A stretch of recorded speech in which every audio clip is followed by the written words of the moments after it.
Eu quero saudar a todos os nossos irmãos, aqueles que nos veem através dos canais de TV abertos, todo o território brasileiro.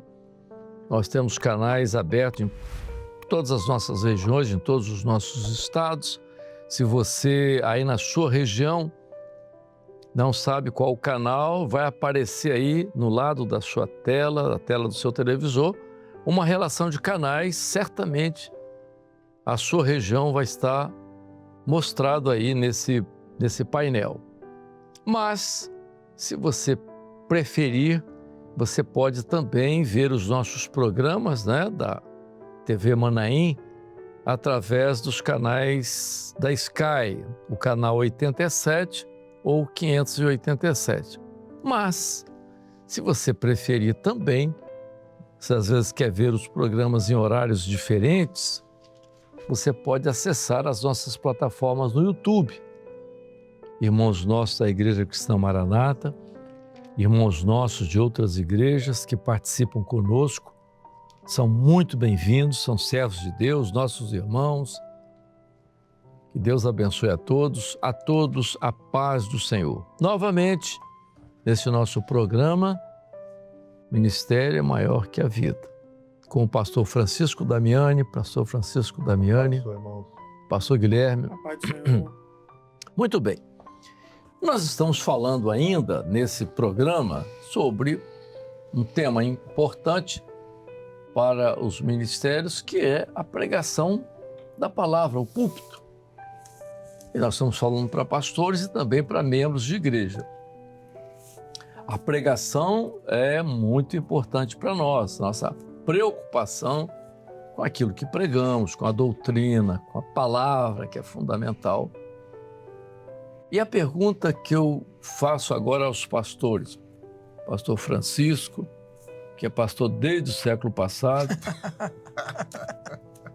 e o Guilherme, que é desse novo século. Guilherme Então, a pergunta que eu faço, começando com Francisco. Francisco, você que é pastor há tantos anos, eu pergunto, lá na sua igreja, você prega todo dia? De jeito nenhum, né? Nós não fazemos isso, né? Até porque, Amadeu, é importante você também passar o púlpito, né, para os diáconos, para os obreiros. Né? É claro que tendo aquela responsabilidade de orientar, de ver, de passar para eles o que está dentro do alcance deles para pregar. Mas uma questão importante também, de você poder chamar um obreiro, chamar um diácono, colocar ali para trazer uma palavra, dentro daquilo que ele tem aprendido também, né? Porque eles estão ali, estão aprendendo como é que eles têm que se posicionar no púlpito. Já falamos aqui no programa anterior que o púlpito é um lugar muito sério, é um lugar, não é para se evidenciar ninguém, não é para promoção pessoal, mas é para trazer a palavra e a palavra da verdade. E quando você coloca o obreiro ou o diácono, você tem que estar atento, porque não é simplesmente você vai pregar hoje e a gente não saber o que ele pregou. Não, você, o pastor, ele é o responsável. Ele tem que estar atento àquilo que aquele diácono, aquele obreiro pregou. Até para avaliar o que ele tem de conhecimento da palavra, como é que é a postura dele, se ele ao subir no púlpito, ele muda, né? Muda o tom de voz, muda, né, o jeito de falar e tal. Então você tem que observar tudo isso. Mas é importante, e nós temos aprendido isso com o Senhor, que temos que dar essa oportunidade, porque ao pastor cabe, né? O pastor ele foi chamado para o ministério da palavra. Então cabe se dedicar à palavra, cabe se dedicar à ministração da palavra no meio do rebanho, mas cabe a ele também a formação de novos pastores, novos obreiros, novos homens, que possam também estarem somando, né, nesse trabalho tão glorioso que é levar a palavra de Deus. E dentro disso nós temos visto o crescimento da obra, né, nessa oportunidade que o obreiro, que o diácono recebe, sendo dada pelo pastor, sendo gerenciada pelo pastor. Ou seja, o pastor não pode delargar o púlpito na mão de um obreiro, na mão do diácono, não. Ele vai consultar o Senhor, vai colocar diante do Senhor se aquele companheiro pode, tem condição, e ele também vai acompanhar o que ele está trazendo ali a palavra, até mesmo para depois poder orientar melhor, poder estar direcionando melhor esse obreiro que pode sim usar. Até porque, Francisco, você tem que ter conhecimento, né? Isso é bom isso, porque ovelha gera ovelha, ministério gera ministério. Né? Você está trabalhando, você gera ministério. Aí quando o obreiro ele vai à frente, entrega a mensagem, você tem que ter conhecimento do que ele prega. Por quê? Através da mensagem dele, você tem uma avaliação do conteúdo dele. O conteúdo de obra, o conhecimento que ele tem da palavra, da doutrina, né? Daquilo que ele transmite bem a revelação, porque isso é importante. Se faz seminário. Tá. Exatamente, porque aí você vê o conteúdo dele, é importante disso. Não é só aquilo que ele transmite à igreja, mas aquilo também, e às vezes até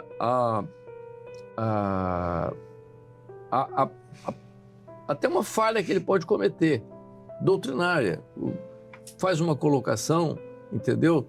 Ouviu, às vezes, é muito perigoso isso, porque às vezes ele ouviu uma pregação, foi lá na internet, viu, aí uma novidade colocou lá e aquilo ali você toma o conhecimento, ou às vezes você não está presente, mas alguém chega para você e te fala, ele fez. E aí você tem que ter liberdade de chamar e conversar. Porque isso é um trabalho que se faz dentro da igreja, não só com o obreiro, mas com o diácono, mas é importante você saber o que está pregando. Geralmente, pastor Amadeu, quando eu vou colocar um obreiro, um diácono para pregar, Mas você prega todo dia? Não, prego não. Uso muito... A pergunta é essa que a Amadeu fez. Não, fez, o senhor respondeu e eu vou responder. Geralmente, quando eu vou delegar um diácono, um obreiro para pregar, eu estando na igreja, eu faço duas coisas.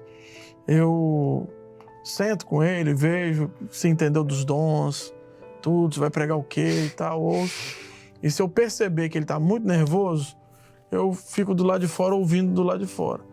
Quando ele não está tão nervoso, eu fico de frente para ele, para ver como é que ele vai se comportar, né? E quando eu não estou, eu peço para gravar e me mandam a mensagem para eu acompanhar, para eu também saber o que os companheiros estão pregando. Mas graças a Deus, os nossos obreiros, nossos diáconos que se envolvem, que fazem seminários, eles têm o conhecimento e aplicam a revelação.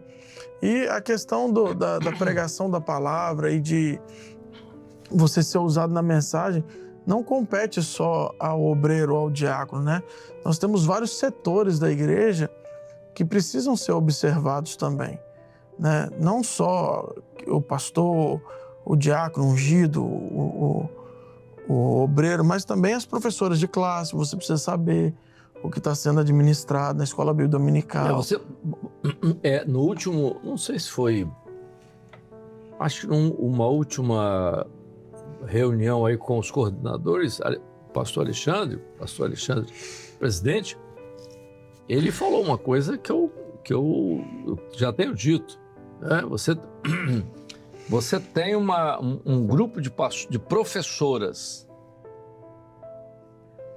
Eu, uma vez fui para uma igreja e tinha esse problema. Não, a professora ela só vai à escola bíblica o dia que ela está escalada... Só para dar aula. Para dar aula. Eu cheguei nessa igreja, eu fui ajudar essa igreja um período, e eu reuni as professoras e disse, olha, a professora que não tem condição de estar em todas as escolas bíblicas, é claro que um dia pode acontecer uma viagem, acontecer um problema de saúde, está tudo bem, não é uma regra. Mas a irmã só vai à EBD o dia que ela está escalada para dar aula para as crianças, isso é um erro crasso. Isso aí não pode acontecer. E a escola... Porque como é que ela vai dar sequência ao ensino se ela não está acompanhando? Não está acompanhando, exatamente. E isso daí que o senhor está falando é importante, porque tem uma coisa que nós precisamos entender, que não é só você chegar e transmitir o ensino. Muitas vezes, só o fato de você dar o exemplo, você já está ensinando alguma coisa. Exatamente. Então, se você acha que seu intermediário, seu adolescente, não está de olho em tudo, ele está de olho em tudo. Se você está na EBD ou não, o tipo de veste que você usa. O adolescente observa tudo. Você é um referencial, pô. Exato. Então, o professor de jovem, a postura de um professor de jovem, a serva de frente no culto das senhoras. Você colocou uma coisa importante, eu vou abrir um parênteses para dizer o seguinte. Eu era pastor no Leme, tá? E eu estava em casa, Leme lá no Rio, eu ia... O seminário aqui era um fim de semana sim, um fim de semana não. O fim de semana que eu tinha seminário aqui, eu estava aqui. O fim de semana que eu não tinha seminário, sexta-feira eu ia para o Rio à noite e só voltava domingo à noite. Dava atenção à igreja lá, reunia com os pastores, tudo bem. Um dia eu estava aqui, é um dia de semana, e o diácono de lá me liga.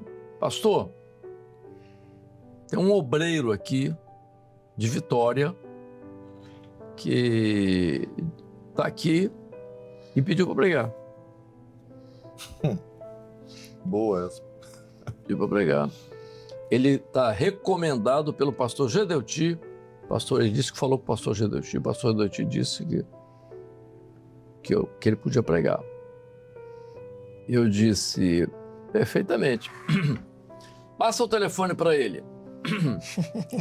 Aí, o telefone. Tá certo. Tudo bem? Tudo bem? Pode show.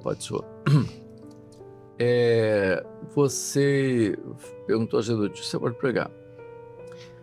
Mas você falou para Gedeuti que um dia você estava no carro com 2 diáconos dessa igreja e que você começou a falar algumas coisas assim, piadas, né? Indecorosas, um palavreado, assim e tal. Você falou isso para Gedeuti? Não, pastor, você não tem palavra nenhuma para essa igreja aí. Esse diácono que me ligou, ele estava no carro quando você estava nesse carro e ele ficou apavorado com o seu linguajar. O que você vai pregar aí? Não, meu amigo, você não tem palavra nenhuma para essa igreja. Se você tiver dificuldade, se você for falar para a Gedeuti, eu vou falar para a Gedeuti por que eu não deixei você pregar. Você falou sobre... como é que é? Referencial. Dar um exemplo, Dar o exemplo. Se a professora de criança ou mesmo o obreiro, ele não tem uma boa referência na igreja, a palavra dele não tem... A igreja rejeita, né? Não tem respaldo.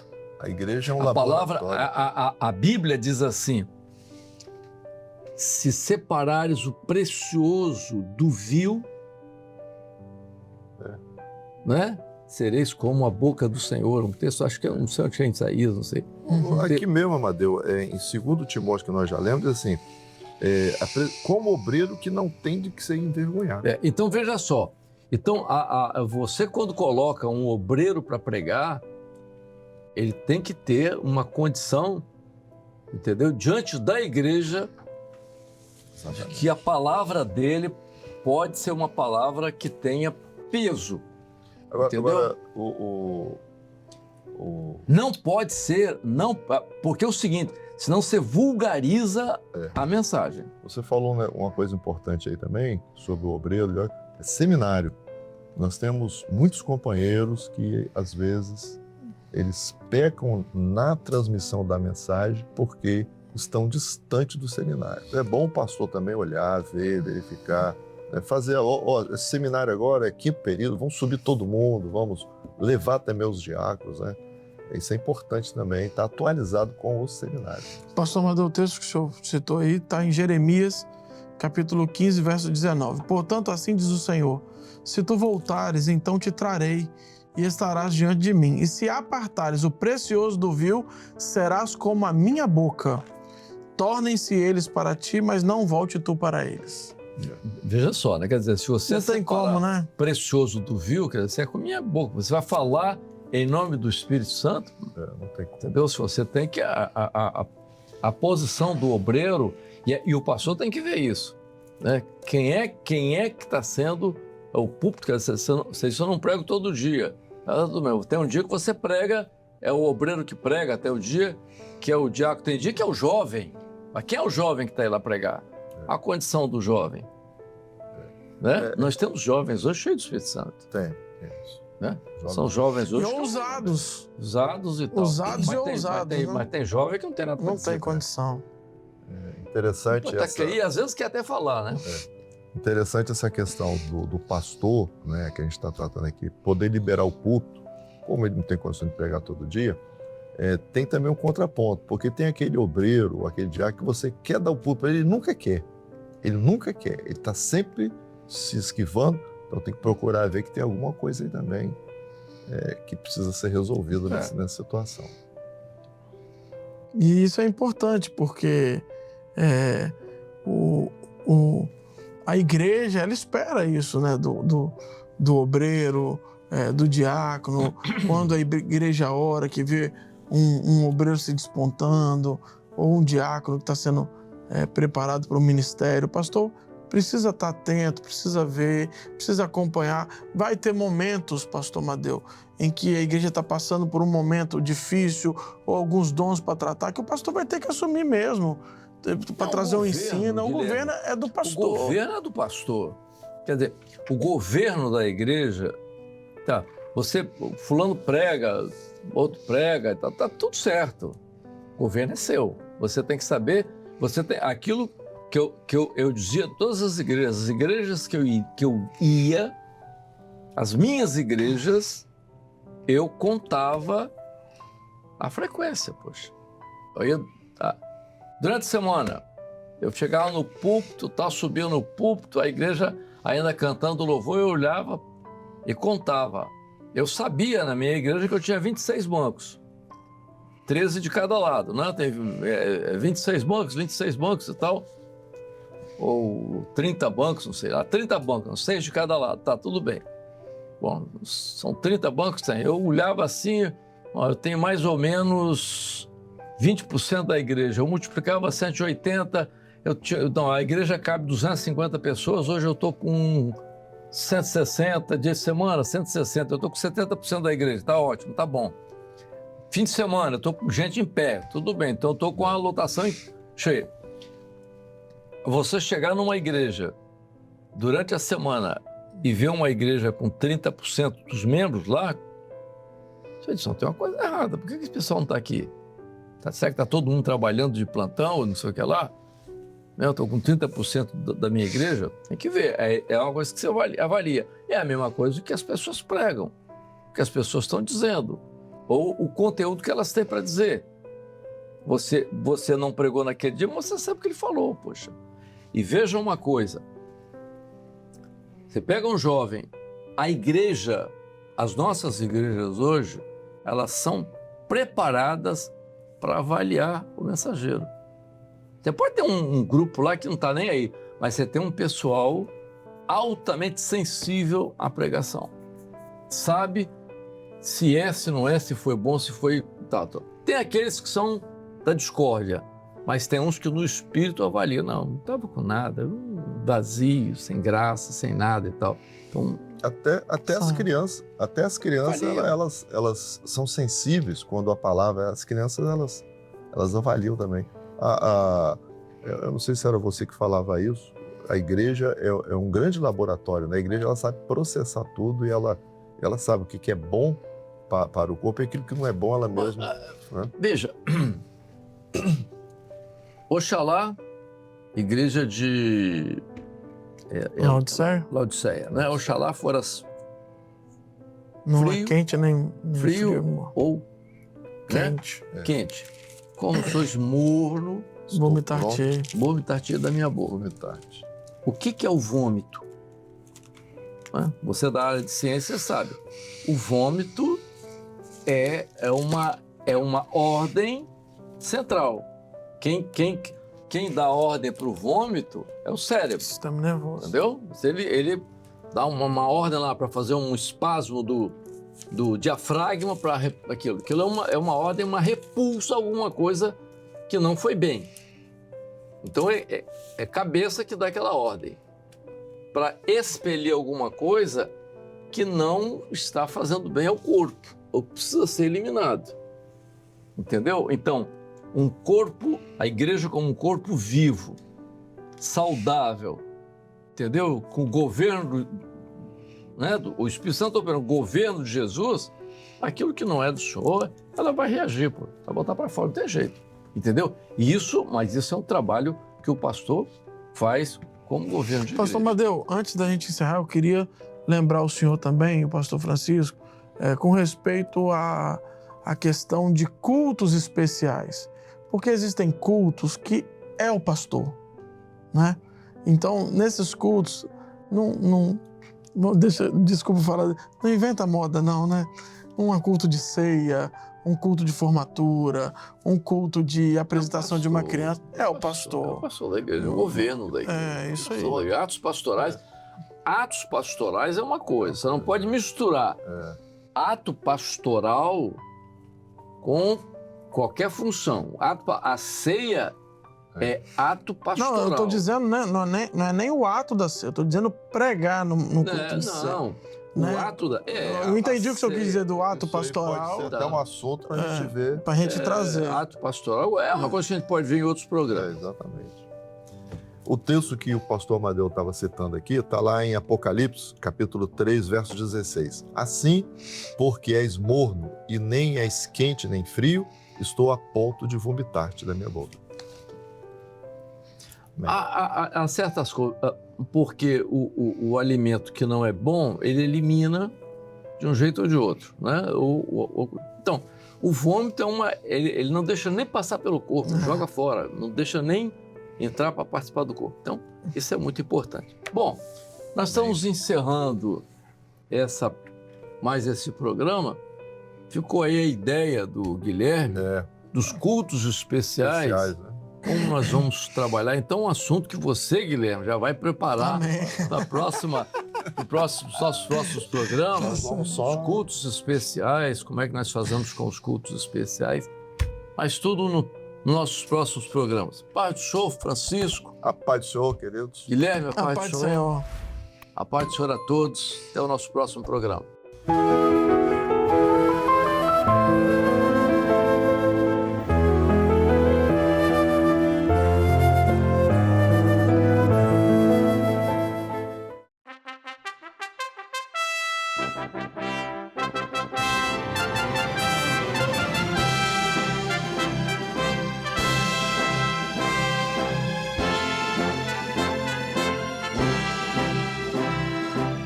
TV Manaim, uma TV para você ver.